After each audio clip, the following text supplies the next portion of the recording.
자, 오늘은 지난주에 이어서 전염병 같은 자 바울이라는 제목으로 말씀을 드리겠습니다.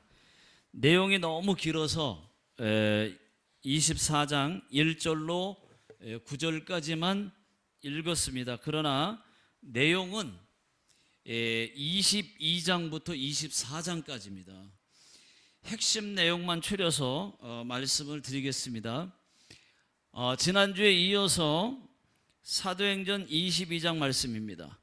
바울이 계단에 위에 올라서서 유대인들에게 히브리 말로 이렇게 설교를 했습니다. 여러분, 내가 변명하는 말을 잘 들어보십시오 하니까 모두가 다 조용해졌어요. 죽이려고 하다가 다 조용해졌어요. 나는 혈통은 유대인이지만 길리기아의 수도 다소에서 태어났습니다. 그리고 다소에서 자라면서 가말리엘 문하에서 율법을 배운 사람입니다.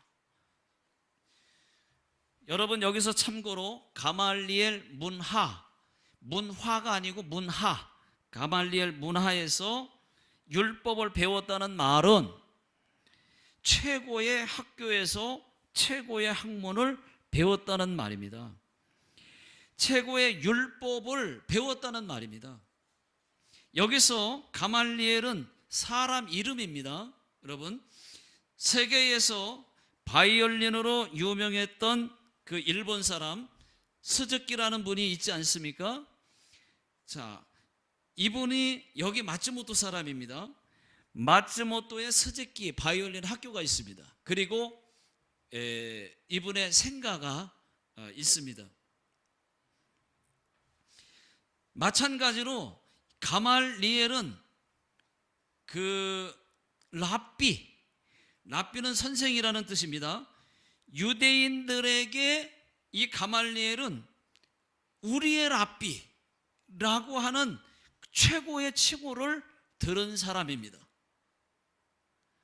그 가말리엘의 이름을 딴 가말리엘 문하에서 최고의 율법 교육을 바울이 받았다는 얘기입니다. 자, 바울이 또 말을 합니다. 나는 그 누구보다도 더 하나님에 대한 열심이 있는 자였습니다.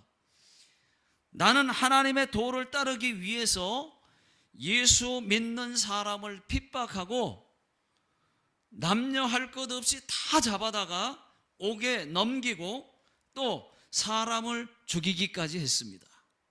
어느 날 다메섹에 예수 믿는 사람들이 있다고 해서 사람들을 잡으러 가다가 하늘에서 내게 큰 빛이 임했습니다. 순간 나는 그 빛을 보고 눈이 멀었습니다. 하늘에서 소리가 들렸습니다. 사울아, 사울아, 네가 어찌하여 나를 핍박하느냐. 여기서 참고로요, 이때는 바울이 아니라 사울이었습니다. 이름이 사울이었어요. 자, 누구십니까? 하니까 나는 네가 핍박하는 나사렛 예수다. 그때 나는 깨달았습니다. 다메섹에 있는 아나니에게로 가라 해서 다른 사람들의 도움으로 아나니아에게 갔습니다. 갔더니 아나니아가 나를 반겨주면서 나에게 안수기도를 해주어서 다시 보게 되었습니다. 그때 하나님께서 내가 너를 멀리 이방인에게 보내노라 이렇게 말했습니다. 그렇게 말하는 순간 그때 그 말을 조용히 듣던 그 유대인들이 갑자기 화산이 폭발하듯이 소리치기 시작했습니다. 상황은 처음보다도 더 나빠졌습니다. 바울은 살려둘 자가 아니다 하면서 옷을 벗어 던지고 막 그 티끌을 공중으로 날리고 난리가 났습니다. 소동이 일어났어요. 그 이후 그 이유는 뭐냐면은 어디서 하나님께 선택된 자기들, 우리 유대인들, 유대인과 저 계치급을 받고 있는 이방인들과 어떻게 우리를 동등하게 보느냐 하면서 화가 난 거예요. 그때 천부장이 바울을 빨리 영내로 데리고 가서, 자, 그 다음에 이제 바울을 묶어서 채찍으로 치라고 명령을 했습니다. 그때 바울이 너희가 로마 시민을 죄도 정하지 않고 채찍으로 때릴 수 있느냐 하고 말하니까 백부장이 듣고 깜짝 놀라는 거죠. 무서워서 천부장에게 얘기했습니다. 천부장이 그 말을 듣고 와가지고는 네가 로마 시민이냐 물으니까 그렇다. 아니 나는 돈을 많이 주고 돈을 많이 들여서 로마 시민권을 얻었는데 너는 언제부터냐? 라고 말하니까 바울이 나는 나면서부터다 라고 얘기했어요. 하니까 뭐 천부장과 백부장이 두려워가지고 바울의 묶었던 줄을 풀어주고, 그리고 사람들이 왜 바울을 죽이려고 그렇게 하는지 알고자 해서 이제 공회를 엽니다. 사람들을 모아다가 공회를 열어요. 자, 여기까지가 22장 말씀이고 23장은 더 짧게 말씀드릴게요. 자, 공회에서 바울이 나는 양심에 따라서 하나님을 섬겼다고 말을 하니까 대제사장 아나니아가 그 입 닥치라고 말이야. 바울이 하나님이 너를 칠 거라, 치리라 하고 말을 하니까 사람들이 더 격분을 해가지고 네가 어디서 건방지게 하나님의 대제사장에게 욕을 하냐고, 나는 대제사장인지 몰랐다 하고 말을 하면서 다시 바리새인들과 이 사두개인들이 있는 것을, 무리 속에 많이 있는 것을 보고 나는 바리새인의 아들이었고 바리새인이었다. 나는 죽은 자의 부활로 신문을 받고 있다 라고 말을 하니까 바리새인들은 뭐냐면요, 죽은 자의 부활이 있다고 말하는 사람들이에요. 바울이 그 얘기를 하니까 같은 편이 되는 거죠. 또 사두개인들은 반대로 부활이 없다고 말하는 사람들이에요. 그러니까 서로 갈라져 가지고 싸움이 일어났어요. 자기들끼리 바리새인들하고 그 사두개파하고 막 무리 속에서 싸움이 갈라져서 싸움이 일어났습니다. 그때 천부장이 바울을 잽싸게 빼돌렸습니다. 그 다음날 바울을 죽이기 전에는 내가 먹지도 마시지도 않겠다고 하는 사람들이 40명이 모였습니다. 바울 죽인다.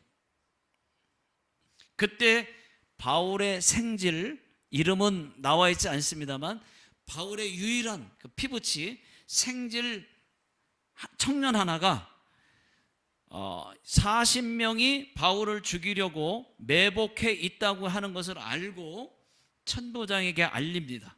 그러니까 천부장이 그 말을 듣고 바울을 가이사랴에 있는 그 벨릭스 총독에게 그 편지를 써요. 이 사람은 율법 문제로 유대인에게 고발되었는데 죽이거나 결박할 이유가 하나도 없는 사람입니다.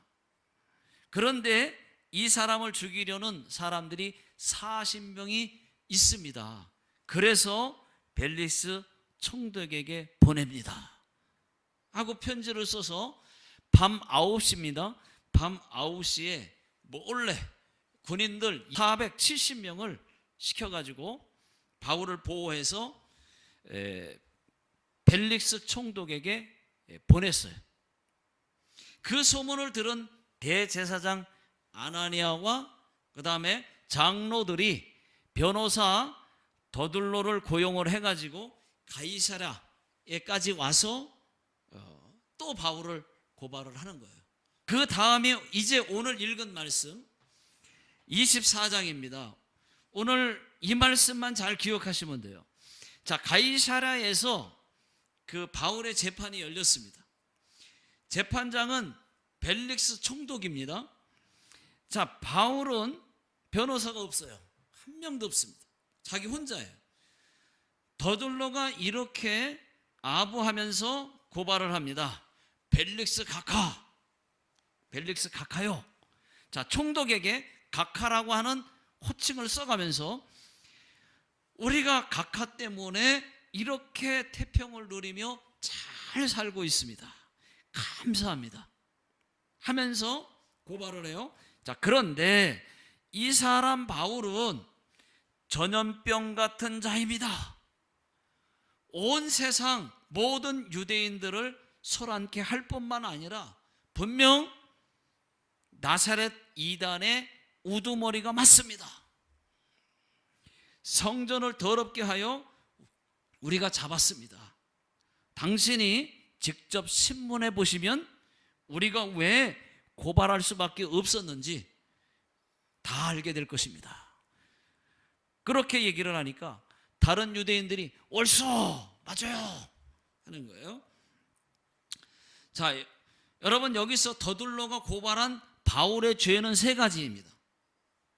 사람들을 선동하여 전염병을 퍼뜨리듯이 온 세상을 요란하게 한 죄, 소동죄죠. 소동죄가 첫 번째고, 또 나사렛 이단의 우두머리, 이단죄가 두 번째고, 성전을 더럽힌 성전 모독죄가 세 번째입니다.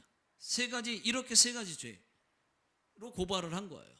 자, 여기까지가 오늘 읽은 말씀의 내용입니다. 좀 더 계속해서 24장 끝까지 보시면은 바울이 자기를 변호를 해요. 끝까지 변호를 합니다. 내가 재판받게 된 것은 죽은 사람의 부활에 대한 것 때문이라고 말을 하니까 벨릭스가 그러면 천부장이 오는 대로 그때 다시 재판하겠다 하고 재판을 연기를 해요.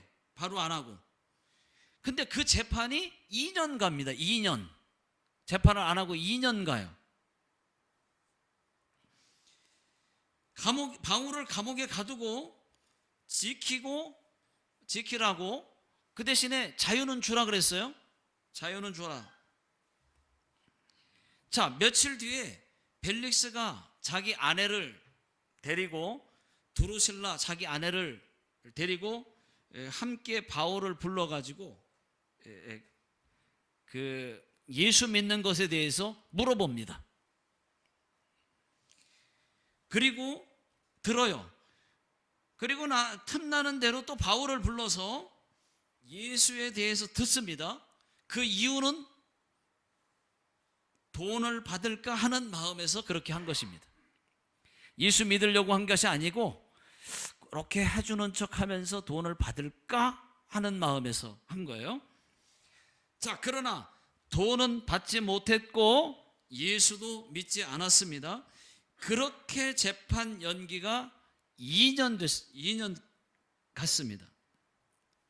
자, 벨릭스 총독은 다시 본국으로 돌아왔고, 새 총독이 다시 임명돼서 베스도가 왔어요.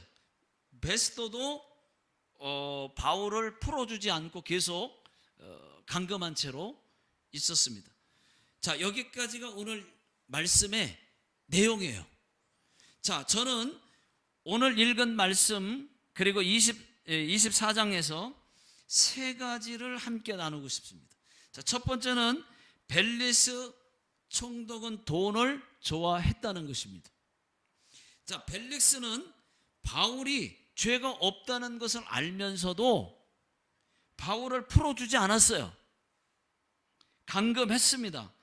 그리고 자주 불러서 예수에 대해 들었습니다. 혹시나 돈을 받을까 하는 그런 마음이었다는 것입니다. 자, 그런가 안 그런가? 사도행전 24장 24절 그리고 26절을 읽어보겠습니다.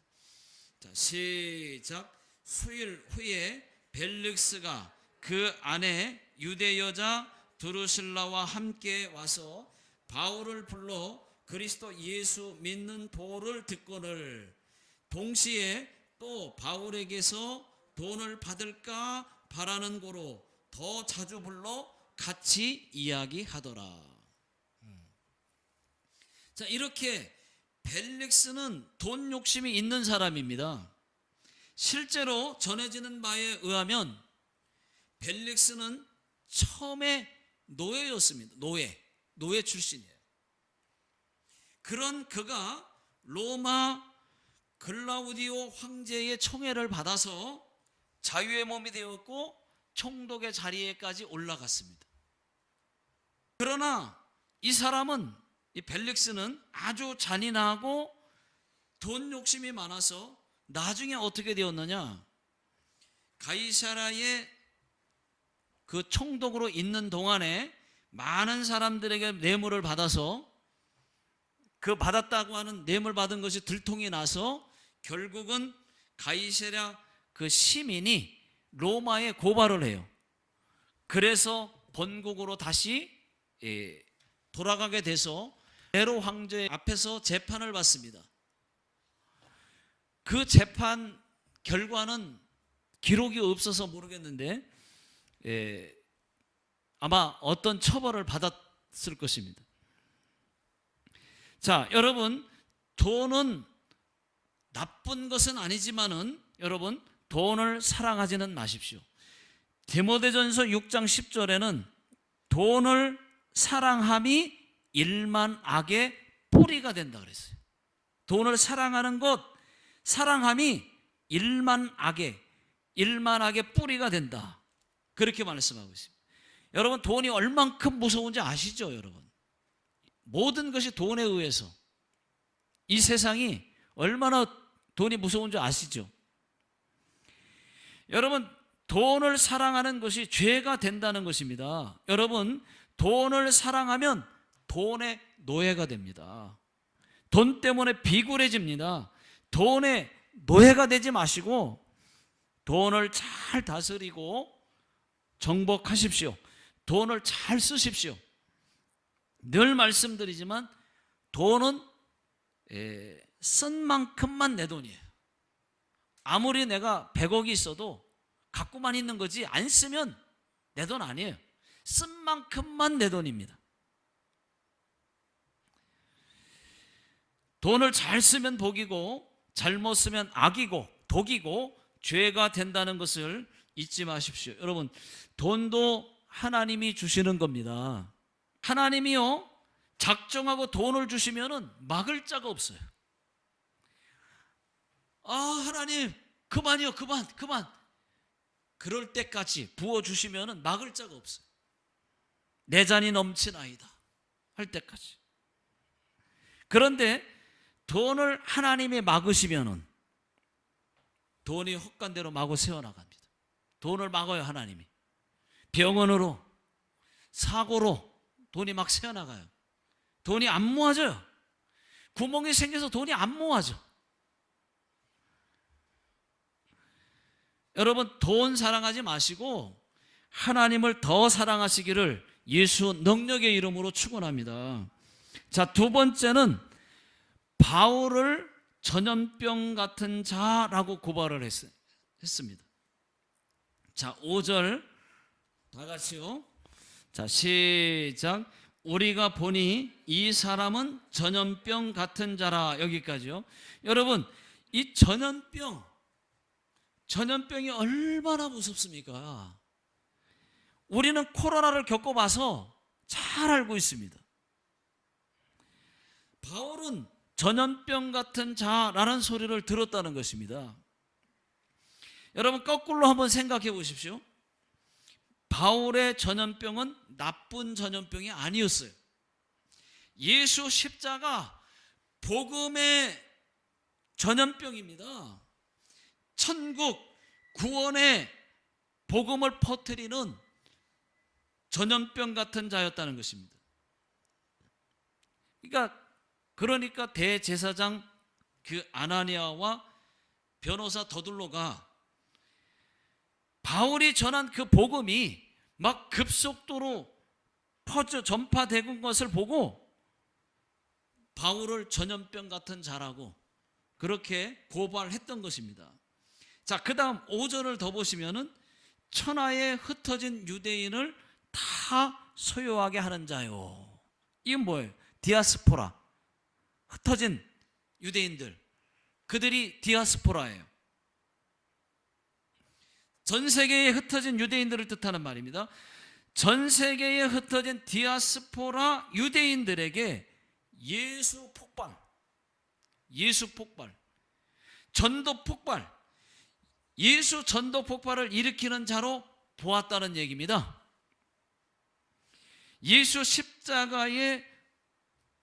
예수를 십자가에 못 박았던 그 전통 유대인들, 그들은 바울을 살려둬서는 안 된다고 생각했던 것입니다. 그래서 바울을 죽이고자 고발을 했던 것입니다. 자, 여러분, 우리는 여기서 바울의 그 복음의 영향력을 생각해 볼 필요가 있습니다. 오늘날 기독교인들이 이렇게 많은데, 자, 오늘날 교회가 이렇게 많은데, 물론 일본은 많지는 않지만 전 세계의 교회가 얼마나 많습니까? 그런데 지금은 왜 복음이 우리 주변에 퍼져나가지 못하는 것일까요? 왜 전염되지 않는 것일까요? 왜 세상에 바뀌지 않는 것일까요? 그냥 복음이 그대로 정지되어 있는 것 같아요.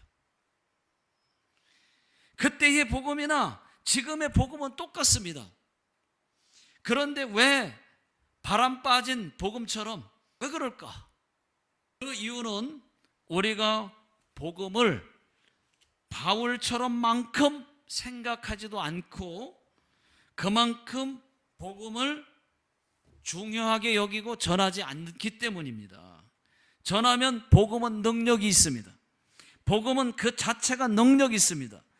복음은 전염성을 가지고 있어요. 지금도 복음이 전해지는 곳에는 복음의 놀라운 능력이 나타나고 있습니다. 마을 전체가 예수를 믿어요. 한 부족 전체가 다 믿습니다. 이런 능력이 바로 복음의 능력, 전염성을 가지고 있거든요. 복음을 위해 순교까지 합니다. 이것이 복음의 능력이에요. 그런데 복음이 빠르게 전염되지 않는 것은 우리가 복음을 그만큼 전하지 않기 때문입니다. 비겁한 침묵만 하고 있기 때문입니다. 성경책 들고 다니는 것을 부끄러워하고, 기도하고 밥 먹는 것 부끄러워하고, 크리스찬이라고 밝히는 것 부끄러워하니까 그만큼 복음의 영향력이 나타나지 않는 거예요. 바울은 복음을 전했습니다. 죽기 전까지 죽는 그 자리에서도 복음을 전했어요. 하나님, 다시 한번 우리에게 복음의 열정을 부어 주시옵소서 하고 기도하셔야 돼요.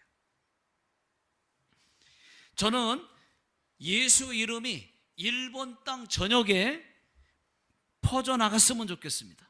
또 예수의 피가 일본 땅 전역에 흘러갔으면 좋겠어요.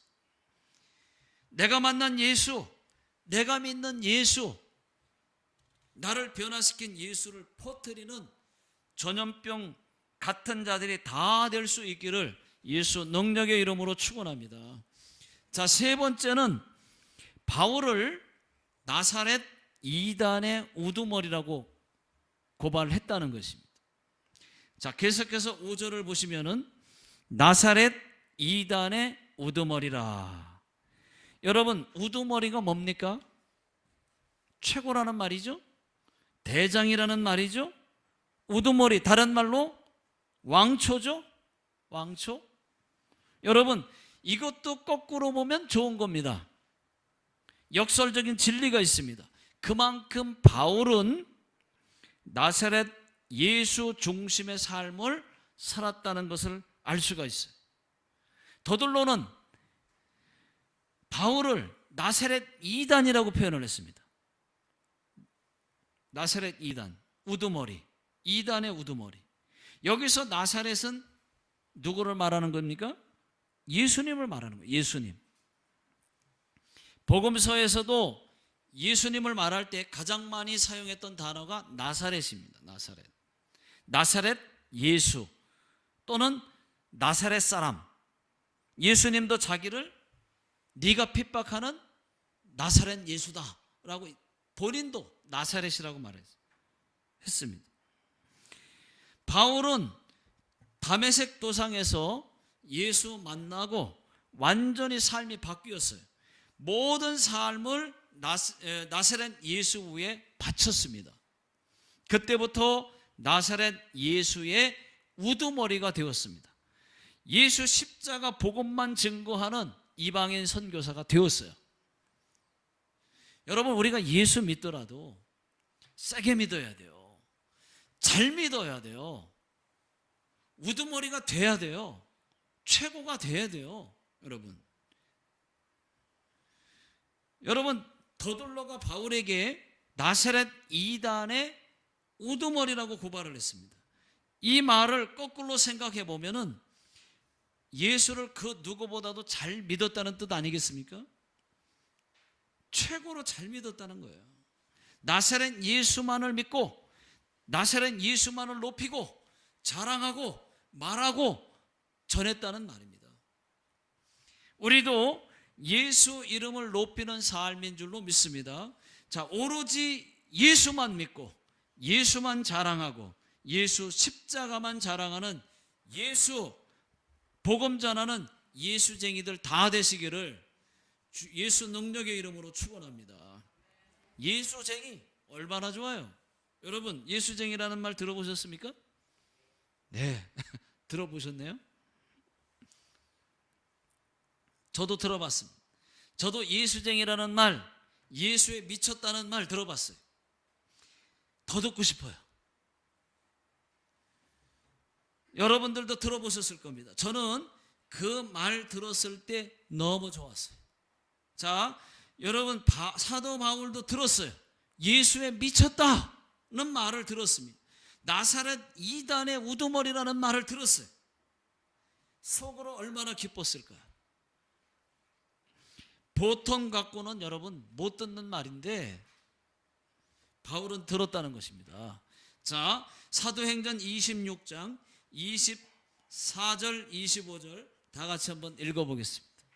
자, 시작. 바울이 이같이 변명하매 베스도가 크게 소리내어 이르되 바울아 네가 미쳤도다. 네 많은 학문이 너를 미치게 한다 하니 바울이 이르되 베스도 각하여 내가 미친 것이 아니요 참되고 온전한 말을 하나이다. 자, 이 말씀은 내가 예수에 바로 미쳤다는 말이에요.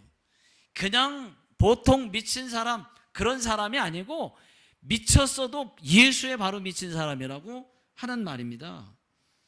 베스도가 사도 바울에게 너 예수에 대해서 단단히 미쳤구나. 너의 그 많은 학문이 너를 미치게 했구나. 그러니까 아니라고. 나는 예수에 바로 미친 거라고 당당하게 말했습니다. 그리고 마지막 한마디는 더 멋있습니다. 이렇게 결박된 것 외에는 모든 사람이 나와 같이 되기를 바랍니다. 그렇게 말을 했어요. 그 얘기는 당신들도 다 예수에 바로 미치길 바란다. 그런 뜻의 말입니다. 여러분, 예수 믿는 사람에게는 예수에 미쳤다는 말, 예수쟁이라는 말, 예수 믿는 것들, 이런 말들이 우리를 기쁘게 하는 말이에요. 싫어하지 마시고 그런 소리 다 들으셔야 돼요. 오히려 자랑스럽게 여기십시오. 예수님도 우리를 자랑스러워할 것입니다. 자, 이제 말씀을 맺겠습니다.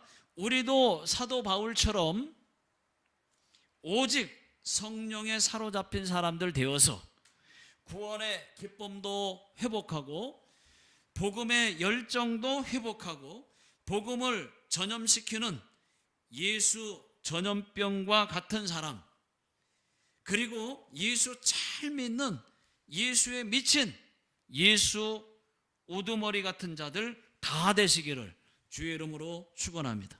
기도하겠습니다. 하나님 아버지, 우리가 예수를 믿되 예수에 온전히 미친 사람으로 또 예수쟁이 호칭을 들을 수 있는 우리 모든 성도님들 다 되게 해 주옵소서. 지금은 우리 주 예수 그리스도의 은혜와 그 크신 하나님의 사랑과 성령님의 내주 교통 인도하심이 예수에 온전히 미치기로 결심하고 돌아가는 모든 성도님들 머리 위에와 직장과 사업장 위에 자녀들 머리 위에 또 이 나라 이민족 위에 지금부터 영원토록 함께 하시기를 예수님의 이름으로 간절히 축원하옵나이다. 아멘.